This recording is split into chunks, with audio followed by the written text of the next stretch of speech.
नमस्कार.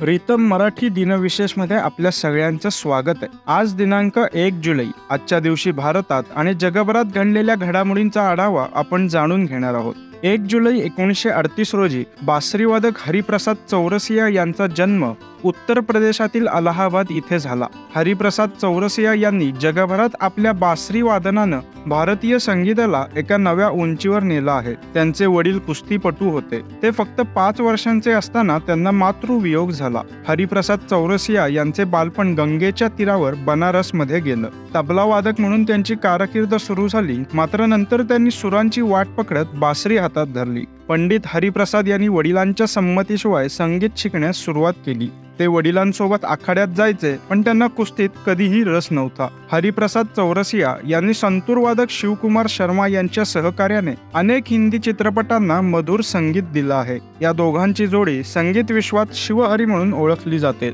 चांदनी, डर, लम्हे यांसारख्या अनेक हिंदी चित्रपटांमध्ये या जोडीने आपल्या संगीताची जादू पसरवली आहे.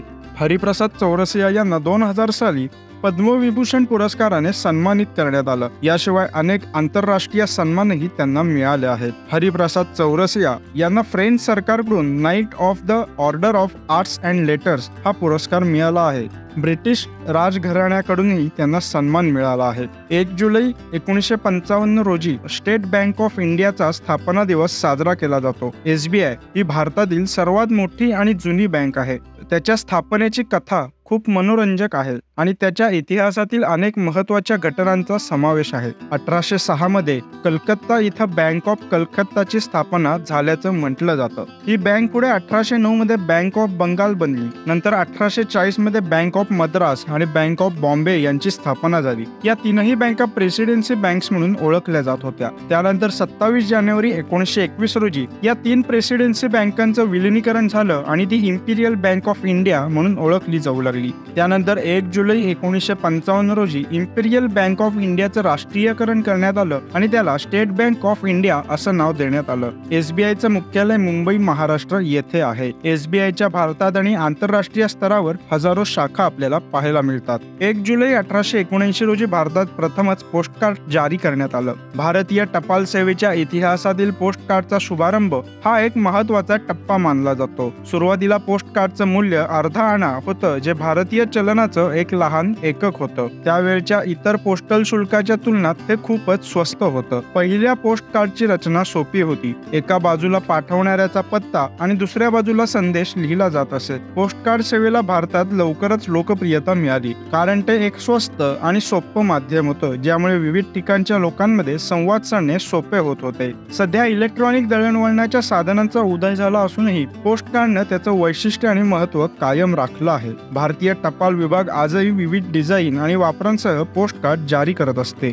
वस्तू आणि सेवा कर म्हणजे GST हा कायदा 1 जुलै 2017 रोजी भारतात लागू करण्यात आला. विविध प्रकारच्या अप्रत्यक्ष करांचं एकत्रीकरण करून एकल, साधी आणि पारदर्शक कर व्यवस्था प्रस्थापित करण्याचा उद्देश भारताच्या कर प्रणालीतील एक क्रांतिकारी बदल होता. वस्तू आणि सेवा कर कायदा 29 मार्च 2017 रोजी संसदेत मंजूर करण्यात आला. GST पूर्वी भारतात विविध प्रकारचे अप्रत्यक्ष कर लागू होते, जसे की केंद्रीय उत्पादन शुल्क, सेवा कर, व्हॅट म्हणजेच मूल्यवर्धित कर, करमणूक कर, प्रवेश कर, लक्झरी टॅक्स इत्यादी. हे कर केंद्र आणि राज्य सरकारने एक जटिल आणि बहुस्तरीय कर प्रणाली तयार करून लादले होते. परंतु GST लागू झाल्यानंतर या विविध प्रकारच्या अप्रत्यक्ष करांचं एकत्रीकरण करण्यात आलं आणि एकच प्रणाली स्थापन करण्यात आली.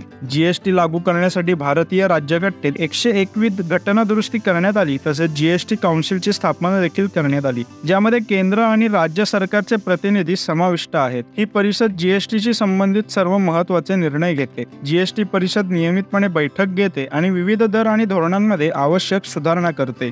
राष्ट्रीय डॉक्टर दिन दरवर्षी 1 जुलै रोजी साजरा केला जातो. 1991 मध्ये प्रथमच तो साजरा करण्यात आला. हा दिवस बिधानचंद्र रॉय यांच्या जयंती आणि पुण्यतिथीच्या स्मरणार्थ साजरा केला जातो. डॉक्टर बिधानचंद्र रॉय हे प्रसिद्ध चिकित्सक आणि पश्चिम बंगालचे दुसरे मुख्यमंत्री होते. वैद्यकीय क्षेत्रात त्यांनी महत्त्वाचं योगदान दिलं. ते एक उच्च शिक्षित चिकित्सक होते, ज्यांनी वैद्यकीय शिक्षण आणि आरोग्य सेवा सुधारण्यासाठी अनेक महत्त्वाची पावले उचलली. त्यांनी कोलकात्यात अनेक रुग्णालय आणि शैक्षणिक संस्था स्थापन केल्या. 1961 मध्ये त्यांना भारताचा सर्वोच्च नागरी सन्मान भारतरत्न पुरस्कार देऊन गौरविण्यात आले. त्यांचा जन्म 1 जुलै 1882 रोजी झाला आणि 1 जुलै 1962 रोजी त्यांचा मृत्यू झाला. हा दिवस विशेषतः डॉक्टर आणि त्यांच्या अमूल्य योगदानाचा सन्मान करण्यासाठी साजरा केला जातो. हा दिवस मानवतेच्या सेवेत आपलं जीवन समर्पित करणाऱ्या सर्व डॉक्टरांचा सन्मान करतो. दरवर्षी डॉक्टरांच्या सन्मानार्थ हा खास दिवस साजरा करण्यासाठी एक थीम ठेवली जाते.